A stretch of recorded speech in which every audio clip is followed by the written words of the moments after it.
Hey, what's going on YouTube? It's Ty, and as promised, I'm back with another video. This time it's on Chapter 2 of Neil Rackham SPIN Selling, and this chapter actually covers everybody's favorite topic, which is obtaining commitment and closing the sale. Now, this is actually a really long chapter as far as chapters are concerned. So for this one, I will have a summary of the key points at the end, and then as I've been doing, I'm going to go ahead and put together a quick quiz for you. So with that being said, let's go ahead and dive into it and get started.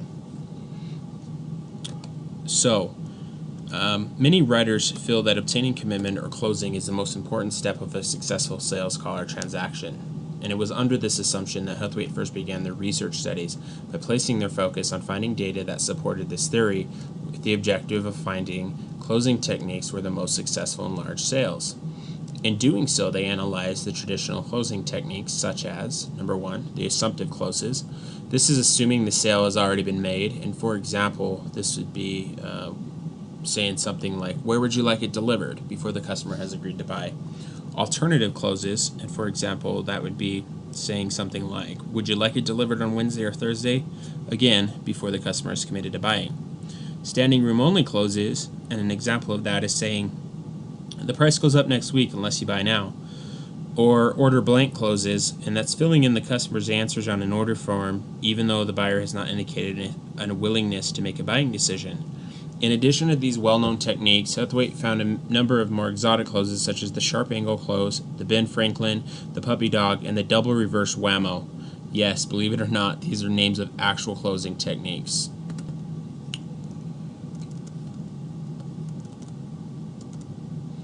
No other area of selling is as popular as closing. Despite all of the hype about closing, Huthwaite's research would find that success in large sale depends on the investigation stage more so than anything else. Yet even today, there still seems to be widespread support for the old adage, the ABC of selling is always be closing. So this chapter asks, how many of these closing techniques really work? And in large sales, how do factors such as price and buyer sophistication influence closing success? So to start, let's take a look at what closing actually is. In the 1960s, Christie and Kaplan described closing as the tactics used by salesmen to induce a purchase or acceptance of the proposition. In his opinion, Rackham found that this definition was too broad. Instead, he describes closing as a behavior used by the seller which implies or invites a commitment so that the buyer's next statement accepts or denies commitment.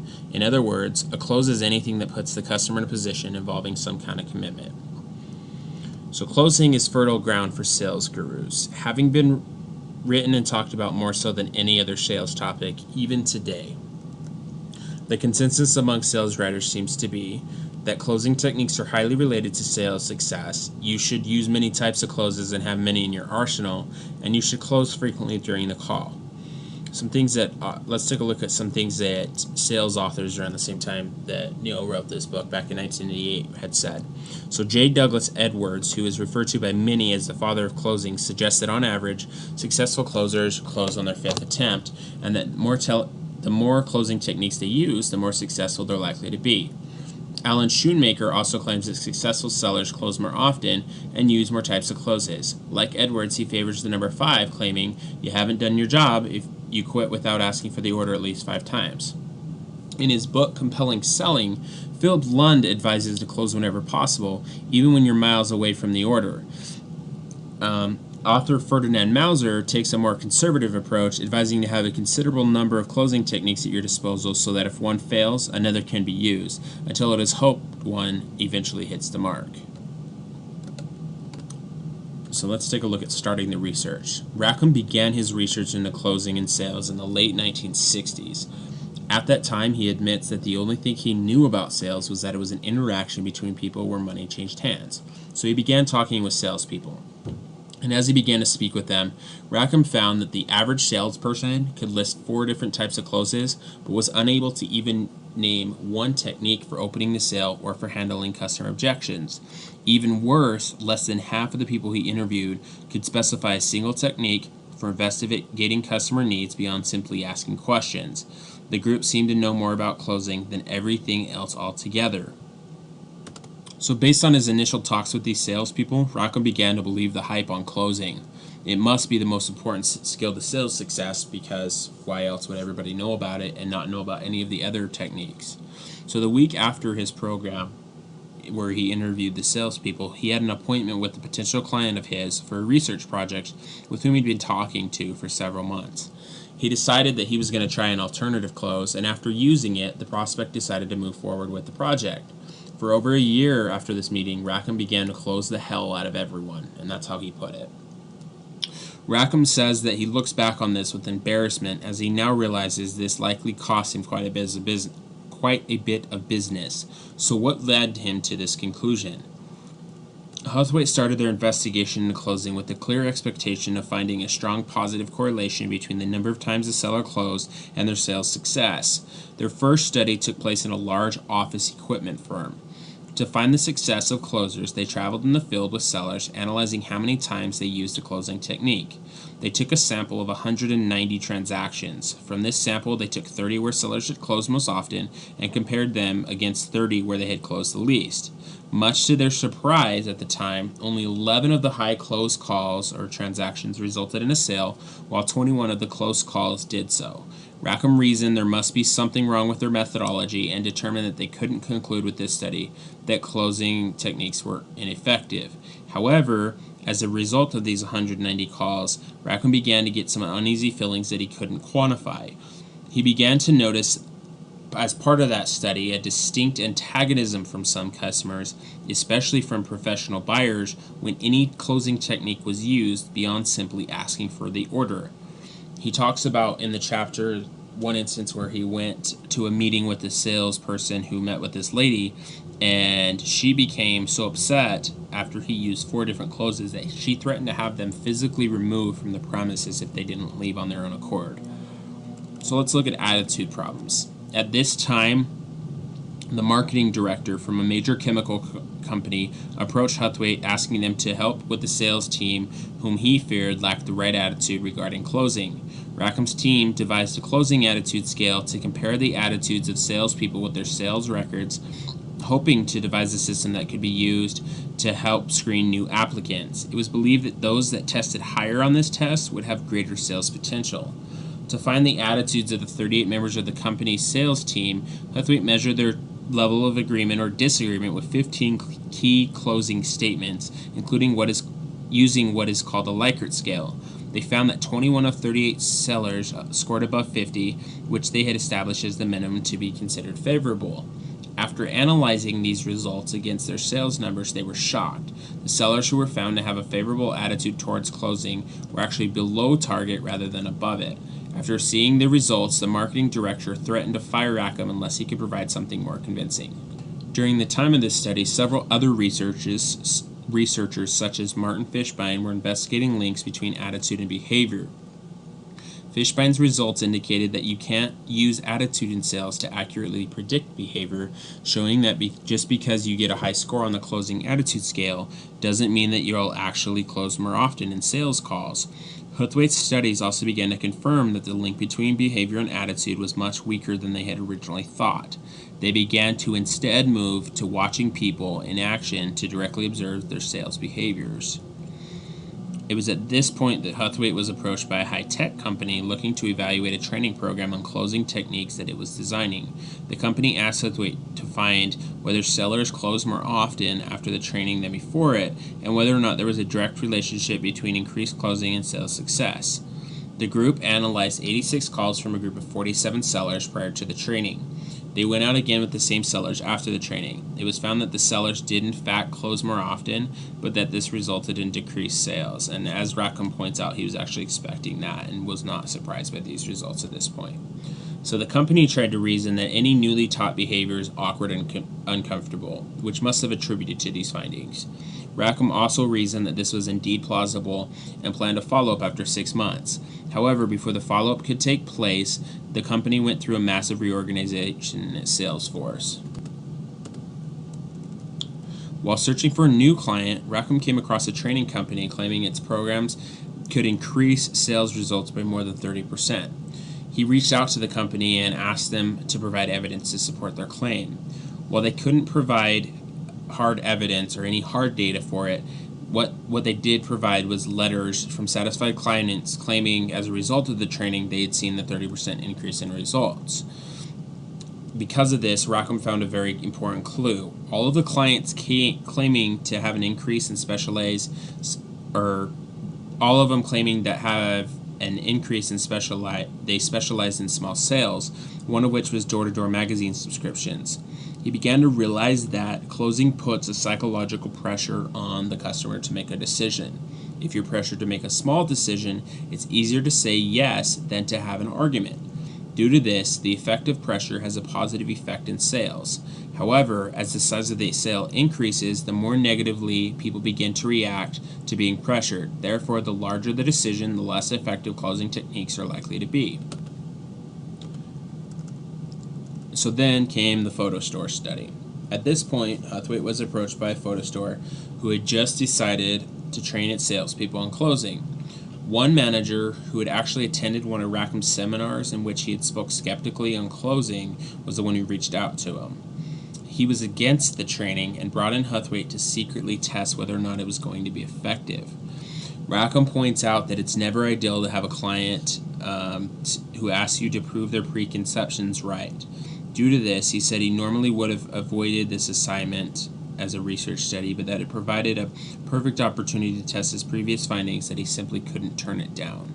This particular store had a policy of rotating its salespeople. One day a seller would work at a counter selling cheap goods. The next day they would move to an area where more expensive items were sold, such as high-end cameras, filming equipment, and videos. This would allow Huthwaite the opportunity to test the theory of closing success in relation to sales size. So using the methods from the previous studies, Huthwaite analyzed the sales team at work prior to the training. They measured 3 things: transaction time, so how long did each sale take, the number of closes used, how often did the seller use a closing behavior during the transaction, percentage of sale, what percentage of transactions resulted in a purchase. So let's take a look at the results. First, the low dollar sales. Prior to the training, the average transaction time was 2 minutes and 11 seconds. The seller used an average of 1.3 closes, and they had a 72% of transaction success rate. After the training, the average transaction went down to 1 minute and 47 seconds, and the seller used an average of 1.9 closes, with 76% of the transactions resulting in a sale. As a store owner, these results are exactly what you'd wished for. Decreased transaction times allow you to serve more customers in less time, and although not significant, the conversion ratio indicates the sales team is now more successful as well. Now let's look at the high dollar sales. So for the most expensive items, Huthwaite analyzed the exact same people they'd analyzed for the low dollar sales, except now they would be at the counter selling the more expensive items. Prior to the training, the average transaction time was 12 minutes and 35 seconds. The seller averaged the usage of 2.7 closes, and 42% of transactions resulted in a sale. After the training, the average transaction time fell to 8 minutes and 40 seconds. The seller attempted to close an average of 4.5 times, but the transaction resulted in a sale also fell to 33%. So Rackham said he came to 2 conclusions. Number 1, by forcing the customer into a decision, closing techniques speed the sales transaction. This is especially important if your business were a low-value retail operation or involved in door-to-door sales of low-dollar products. If you have a long line of customers waiting for you or an infinitely long street of doors to knock on, you'll be able to serve more customers. However, this is usually not the case with large sales, as you typically want more time with each customer. One of the most common complaints among major account sales teams is that they can't get enough time in front of key decision makers. In small sales, it's generally desirable to keep the transaction short. In large sales, a shorter transaction time has very few advantages and many penalties. The second conclusion that Rackham and Huthwaite drew from the results of this particular study was that closing techniques may increase the chances of making a sale with low-priced products. However, with expensive products or services, they reduce the chance of making a sale. As decision size increases, the pressure becomes less effective. So let's look at closing and client sophistication. On the whole, large purchasing decisions are typically made by more sophisticated customers, such as professional purchasing agents or senior executives. These people see dozens of sellers a week and may even have been through sales training themselves. Most professional buyers have an unfavorable view of closing techniques. Rackham was actually working with a senior executive from BP who said this regarding closing techniques. It's not closing itself that I object to, it's the arrogant assumption that I'm stupid enough to be manipulated into buying through the use of tricks. Whenever a standard closing technique is used on me, it reduces the respect between us and it destroys the professional business relationship. So it was at this point that Huthwaite and Neil Rackham were approached by a training manager of a retail chain who had attended a seminar of theirs on behavior measurement, who wanted to do some of his own research. So some of his salespeople had been trained on closing, and some were not, and he wanted to see how it related to customer satisfaction after the sale.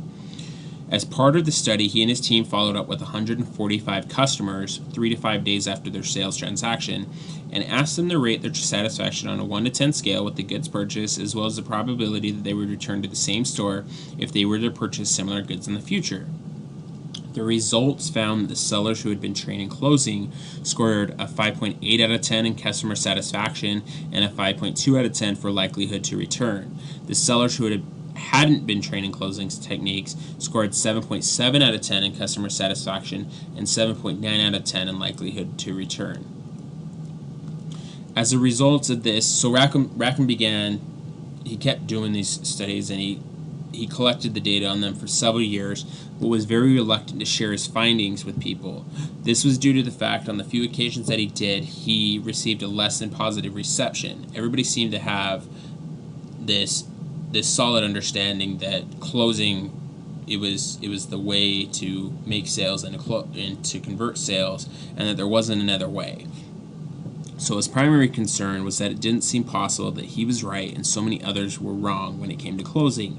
He began to wonder how so many experts in sales could be devoting their time and energy that not only to methods that not only don't work, but also seem to be counterproductive.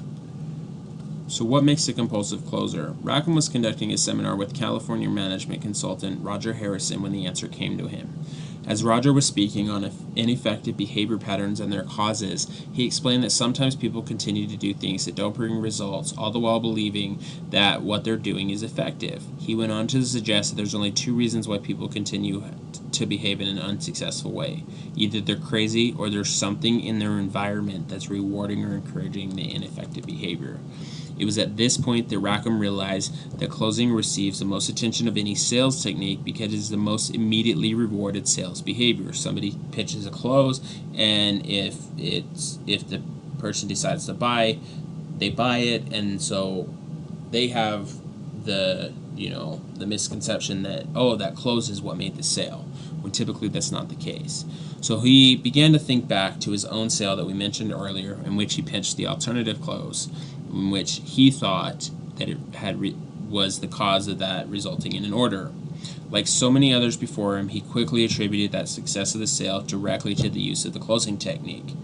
However, after heading Huthwaite's research study on closing techniques, he came to the realization that the true reason for success in that sale was because he had successfully uncovered and developed the customer's needs prior to asking for the order. The project would have gone on with or without the closing technique being used. After this realization, Rackham began to become more comfortable defining Huthwaite's research and its implications. Since Huthwaite's study, many others have found the same conclusion that they did. To some, Rackham is seen as the assassin of closing. However, based on the results of his research, he actually advocates the use of closing techniques in low-dollar sales that deal with less sophisticated customers, where there's no need to develop a continuing customer relationship. So now let's look at the importance of closing. So while it may seem like Rackham is completely against closing the sale, he's quick to point out that waiting for the sale to close itself doesn't work either. Many inexperienced salespeople struggle to bring a call to conclusion, resulting in the customer getting frustrated or impatient. While the overuse of closing is a major problem in many industrial and capital goods sales, its total absence is an equally severe problem in some service industries. Data shows that an absence of closing is a real danger as well. Huthwaite worked with Bob Boyles of American Airlines to find whether the complete absence of a close was even less effective than closing too often. Of 575 calls analyzed, those with no close whatsoever only resulted in a success rate of 22%, compared to a success rate of 61% in one closed calls. However, the least successful calls analyzed were those that had more than 2 attempted closes, which resulted in a success rate of less than 20%. So let's look at obtaining the right commitment. How do you close? So the seller must obtain commitment from the customer, but how does one do that without using closing techniques? The first step in successful closing is to set the right objectives ahead of time. So the starting point is to establish what type of commitment is needed from the customer for the call to be or the transaction to be successful before it begins. Closing in a simple sale has 2 outcomes. It's either an order or a no sale. In most major sales, less than 10% of the calls actually result in an order or a no sale. Due to this, it becomes more difficult to judge success. So, after struggling with a way to determine success in large sales, Huthwaite ultimately devised a method which divided the possible outcomes of the call into 4 areas. So as you see on the left here of this diagram, order and no sale are the 2 results for the simple sales. But in larger sales, there's an order, an advance, continuation, and a no sale. As you can see, order and advance are considered successful, failure is considered continuation, and no sale are considered failures. So let's look at each. Orders. That's where the customer makes a firm commitment to buy. To be an order, the customer must show an unmistakable intention to purchase, usually by signing some kind of paperwork. Advances. This is where an event takes place, either in the call or after it, that moves the sale forward without a decision. Typical advances may include the customer agrees to attend a demonstration, there's clearance to a higher level of decision maker, agreement to run a trial, test, or product, access to parts of the accounts which will prove it inaccessible to the seller. Each of these moves the account forward toward the ultimate decision. Advances can take many forms, but ultimately involve an action which moves the sale forward. Successful closing in major sales starts by knowing what advance can realistically be obtained from the call. Now let's look at what continuations are. Continuations is where the sale will continue or may continue, but where no specific action has been agreed upon by the customer to move the sale forward.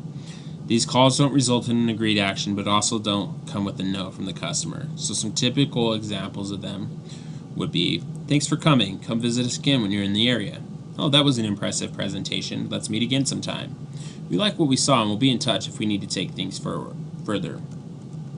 So Huthwaite deemed for this study that continuations were unsuccessful, as the buyer didn't agree to a specific action and therefore there's no concrete sign the sale has progressed. As Rackham points out, far too often the customer makes a positive comment at the end of a sale as a polite way to get rid of an unwanted seller. Success should be measured by actions, not nice noises. No sales, where the customer actively refuses a commitment. In extreme cases, the no-sale customer makes it clear there's no possibility of future business. On the other side, it can be a no-sale if the customer won't agree to a future meeting or denies your request for an advance. The test of a no-sale is that a customer actively denies your principal call objective. So why are these outcomes so important? Huthwaite's studies found that top salespeople consistently had a clear understanding of these different outcomes and used it to their advantage to help them turn continuations into advancements. By understanding what type of advance would be required to make a call successful, top people set realistic closing objectives that move the sale forward. If the call is worth making, it's got to do something to push the sale forward in some way. Otherwise, it's a waste of the seller's time and the customer's. These salespeople are often described as good closers. However, their success comes from how they set call objectives rather than how they close. When asked how to coach people to close more successfully in major sales, Rackham's response was to teach people the difference between continuations and advances, and to help them become dissatisfied with call objectives that only result in a continuation.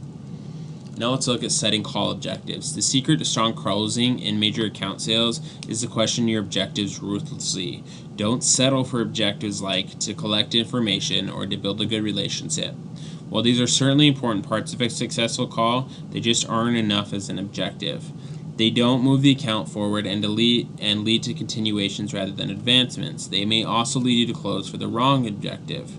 When planning your call, Always start with objectives that result in a specific action from the customer. For example, to get her to come to a demonstration, to get a meeting with her boss, or to get an introduction to the planning department. This will cause you to look for advancements as opposed to continuations. Obtaining commitment for successful actions. No matter how well you set your call objectives, you must still gain commitment and acceptance from the customer. Huthwaite found 4 clear, straightforward actions that top salespeople take to obtain commitment.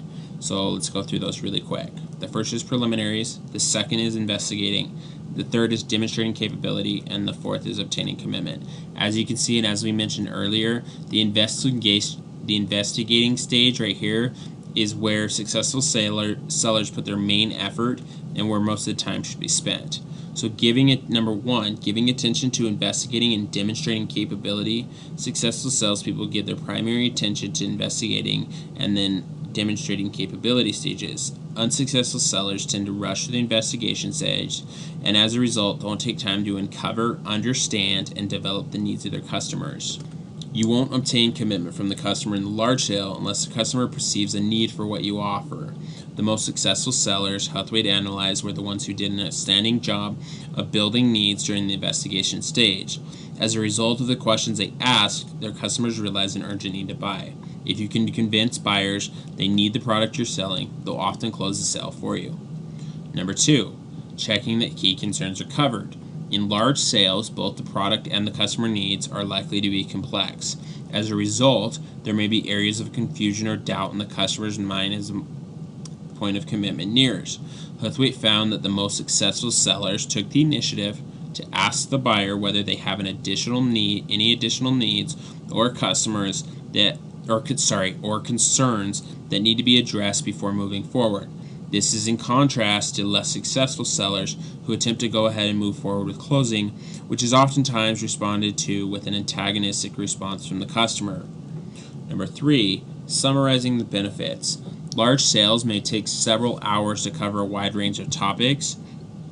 Due to this, the customer may not have a clear picture of everything that's been discussed. Successful salespeople pull everything together by summarizing the key points of the discussion before moving to the commitment. In smaller sales, the summary may not be necessary, but in large sales, it's almost always a good way to bring key points, especially benefits, into focus right before the decision. Proposing a commitment. Many sales books advocate the simplest of all closing methods, which is just to ask for the order. In all other stages of the sale, asking behaviors are much more successful than giving behaviors. However, Huthwaite found that successful sellers don't ask at this point of the commitment, they tell. The most natural and effective way to bring a successful call to conclusion is to suggest an appropriate next step to the customer. So, successful salespeople suggest commitments based on 2 characteristics. Number 1, the commitment advances the sale. The sale will move forward in some way as a result of the commitment. And number 2, the proposed commitment is the highest realistic commitment that the customer is able to give. Successful sellers never push this customer beyond achievable limits. So Rackham ends this chapter with a quote from his friend and Swedish consultant Hans Stennick. When Rackham's findings on closing were mostly ridiculed, Stennick told him, I've never been a believer in closing because my objective is not to close the sale, but instead to open a relationship. And that's it for Chapter 2. Let's just take a quick minute to go over the key takeaways. So, number 1, while many sales managers and authors believe that closing is the most important sales technique, Huthwaite found that success in large sales depends on the investigation stage more than anything else. What is a close? It's anything that puts a buyer in a position that involves some type of commitment. Closing puts psychological pressure on the customer to make a decision. If you're pressured to make a small decision, it's easier to agree than to have an argument. Due to this, the effect of pressure has a positive effect in small sales. However, the size of the sale increases, the more negatively people react to being pressured. Therefore, the larger the purchase decision, the less effective closing techniques are likely to be. Number 4, by forcing the customer into a decision, closing techniques speed the sales transaction. This is great for small sales as it's generally desirable to keep the transaction short. However, in large sales, a shorter transaction time has very few advantages as you typically want as much time with the prospect as possible. Number 5, typically large purchasing decisions are made by more sophisticated customers, such as professional purchasing agents or senior executives. Most professional buyers have an unfavorable view of closing techniques. Number 6, while the overuse of closing is a major problem in many industrial and capital goods sales, its total absence is an equally severe problem in some service industries. Number 7, the first step in successful closing is to set the right objectives. The starting point is to establish what type of commitment is needed from the customer for the transaction to be successful before the transaction begins. So let's look at the difference between, again, from simple sales to large sales. So simple sales have 2 possible outcomes, an order or no sale. Large sale have 4 possible outcomes, orders, advance, continuation, or no sale. What is an order? It's a customer purchased a product or service. An advance is where an event takes place that moves the sale forward. Continuation is where the sale may continue, but no specific action has been set, and no sale is where the customer refuses the offer. Top salespeople have a clear understanding of these different outcomes, and they use them to their advantage to turn continuations into advancements. By understanding what type of advance would be required to make a call successful, top sellers set realistic closing objectives prior to each transaction that move the sale forward. So, obtaining commitment. Focus on investigating and demonstrating capability. Address and ask for key concerns prior to closing. Summarize key benefits. Propose a commitment by suggesting an appropriate next step to the customer. And successful sellers suggest commitment that both advance the sale and or the highest realistic commitment that the customer is able to give. Remember, never push beyond achievable limits. That's it for Chapter 2, which is closing the sale and obtaining commitment. Hopefully you enjoyed the video. Feel free to leave the comments with feedback or any questions, and I will be posting a quiz here shortly.